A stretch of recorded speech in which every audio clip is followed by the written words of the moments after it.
आप अपना परिचय दीजिए। जय भीम। मेरा नाम प्रशिक आनंद है, मैं नागपुर से हूँ और यहाँ आज दीक्षा भूमि बचाओ आंदोलन के तौर पर सारे बाबा साहब के अनुयायी सब सारे बौद्ध लोग यहाँ पर इकट्ठा हुए थे और उसी के सिलसिले में हम सब यहाँ आए हुए थे। सर, क्या आपको लगता है कि हमारी विरासत बचनी चाहिए? जी हाँ, बिल्कुल। कौन नहीं चाहेगा कि जो हमारी जो एक रिलीजियस विरासत है वो क्यों नहीं बचनी चाहिए। सवाल ये है कि क्या हम उसे बचाना चाहते हैं। अगर उसको बचाना चाहते हैं तो हमारा कर्तव्य क्या होना चाहिए, इस दिशा में हमने हमारा मार्गक्रमण करना चाहिए। तो इस दिशा में लोगों का साथ और सहकार्य मिलेगा, ऐसा लगता है आपको? बिल्कुल। इस बात को अगर गौर से अगर देखते हो तो आपको ऐसा पता चलेगा कि इस देश में बाबा साहब के जो तमाम अनुयायी है और बाबा साहब के जो अनुयायी जो बुद्धिस्ट है, वो लोग हमेशा सतर्क रहते, जागरूक रहते, सही क्या गलत क्या है इस बात को लेकर वो हमेशा न्यायवादी भूमिका लेकर हमेशा आगे बढ़ते रहते हैं। जहाँ जहाँ उन्हें अन्याय दिखता है वो उनकी हमेशा कोशिश करते हैं कि वहाँ न्याय प्रस्थापित हो। तो उस बात को अगर समझते तो मैं मानता हूँ कि बाबा साहब के अनुयायी निश्चित तौर पर इस कारवां को आगे ज़रूर बढ़ा के लेके जाएंगे। सर, एक सवाल ऐसा भी था कि अपनी जो बौद्ध विरासत है, इस विरासत को जो अभी अपने दीक्षा भूमि का नाम हटाने के लिए जो अभी नियोजन चल रहा है मनुवादियों का, तो इसमें हमारे भी लोग शामिल हैं। तो आपको क्या लगता है कि उन लोगों का हमें समर्थन करना चाहिए या उन लोगों को रास्ते पे लाके उनका मुखौटा जो है वो हमें उतारना चाहिए? देखिए, हमेशा सोसाइटी में 100 में से 100 ऐसे तो लोग सभी 100 में से 100 भी लोग सही हो ऐसा तो होता नहीं है। हमेशा ऐसा होता है कि 2-4 लोग वैसे रहते ही है। जब 1920 की बात, जब बाबा साहब 1920 में पहली बार जब नागपुर में आए, ये बाबा साहब का पहला कदम था 1920 में।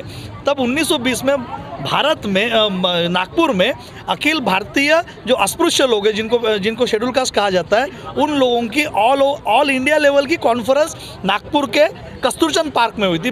तब उसको मोहन पार्क बोला जाता था बाबा साहब के ज़माने में। तो वहाँ पर एक बहुत बड़ा कॉन्फ्रेंस हुआ था ऑल इंडिया शेड्यूल कास्ट के लोगों का।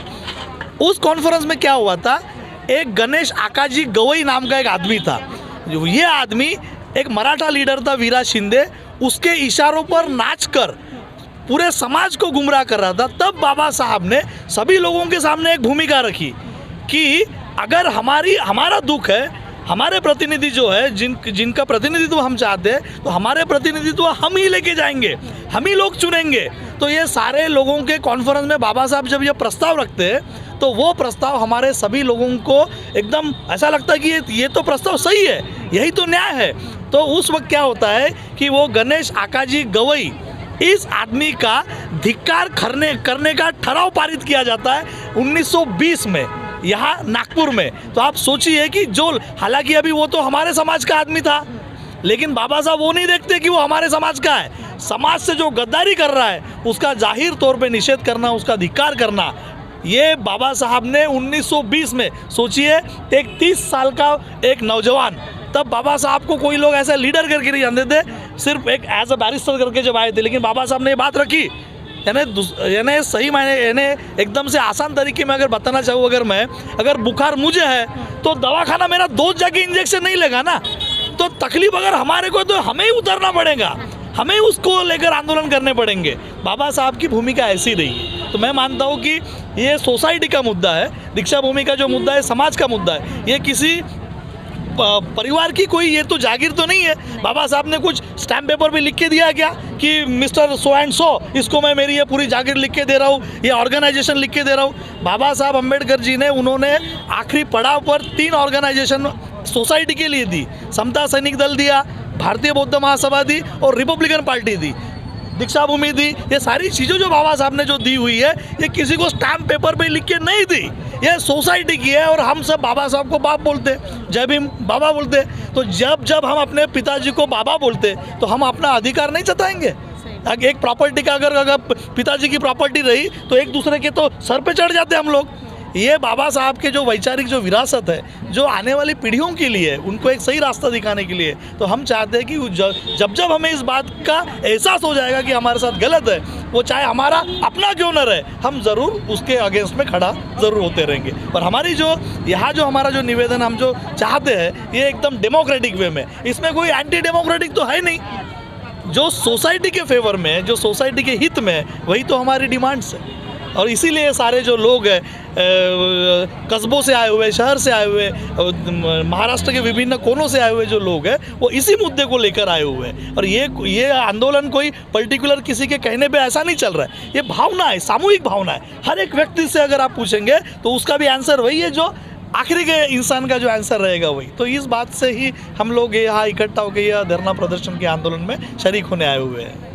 सर, अभी आज का जो आंदोलन हुआ है, इसके बाद आने वाले 17 तारीख को बुल्ढाना में विरासत बचाओ आंदोलन है और आने वाले 31 मार्च को भी दिल्ली में अपना यही आंदोलन है। तो क्या आप दोनों आंदोलन का समर्थन करते हैं? देखिए, जो आंदोलन न्यायवादी है, जो आंदोलन समतावादी है, जो आंदोलन भाईचारे की तरफ लेके जाने वाला है, जो आंदोलन समाज हित में है, हम वो चाहे वो सिर्फ हमारी सोसाइटी का रहे ऐसा नहीं, इस देश के किसी भी नागरिक का कोई हक अधिकार की बात अगर है और वो न्यायप्रिय है, अगर न्याय को लेकर आगे बढ़ना चाहते हो तो निश्चित तौर पर बौद्ध जनता, मैं अकेला ही नहीं, तो यह अम्बेडकरवादी जनता, अम्बेडकरी अनुयायी, वो निश्चित तौर पर उस आदमी के साथ में हमेशा खड़े रहेंगे, उनको सहकार्य करेंगे। इतना तो मैं आपको जरूर आश्वस्त करता हूँ।